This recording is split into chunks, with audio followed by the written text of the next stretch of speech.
Namaste, good evening. This is me, Kiran Gosai. Today we'll be exploring an article written by John Smith entitled Developing and Sustaining Critical Reflection in Teacher Education. John Smith is a key thinker in critical pedagogy and teacher education. So let's move on to his article. What is critical reflection? Critical reflection is more than just thinking about what went well in a relation. It's about why things happen the way they did and who benefits from our teaching practices. It pushes us beyond routine techniques to question our belief, values, and the wider context influencing our classroom actions. As Smith and Ferry remind us, reflection helps teachers see teaching as a deeply ethical, political, and moral practice. It is not just a technical job. It invites us to examine power, propose, and impact in what we do every day. So, why is critical reflection needed? Let's explore. Reflection is essential because it connects theory to practice, helping teachers bridge the gap between what they learn and what they do.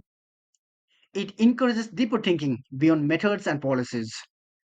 In a world where education is often reduced to efficiency and result, reflection restores teachers' autonomy, professional judgment, and voice. It empowers teachers to understand the social and political purpose of education and to align their work with justice, democracy, and human values. In short, reflection keeps teaching human, meaningful, and transformative. Simply in equation, we can say reflection equals to questioning ends, means, and purpose. We should not forget that to empower is to enable those who have been silenced to speak. So let's move on to next slide. How reflection works.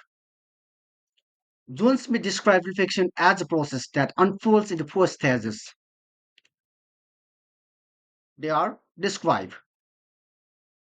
inform, confront, and reconstruct. Describe. It starts by naming what you actually do in the classroom.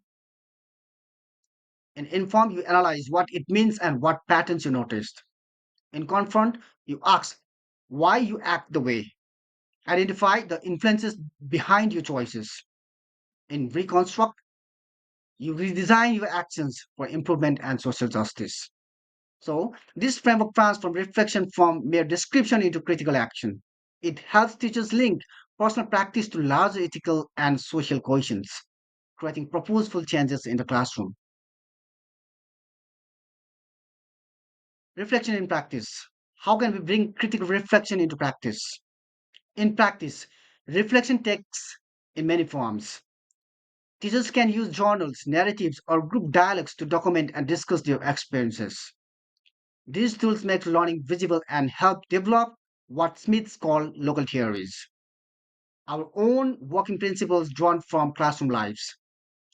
Reflection in practice is most powerful when we share.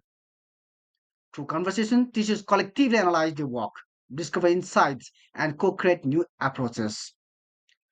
This ongoing dialogue builds a professional learning community grounded in honesty, inquiry, and growth. Despite its value, reflection faces several obstacles. Teachers often struggle with time constraint, heavy workloads, and lack of institutional support. In some schools, reflection is treated as a formality or checklist, not a genuine inquiry. Centralized control and performance-driven system limit teachers' autonomy, while fears of criticism discourage open discussion.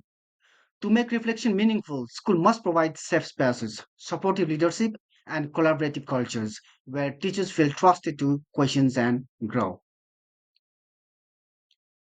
So, as a major key takeaway, we can say reflection is a blend of thinking and action, what Paulo Freire called praxis. It is not enough to analyze, we must also act on our insights. True reflection means engaging in critical inquiry and social awareness, asking not about how to teach better, but why and for what purpose.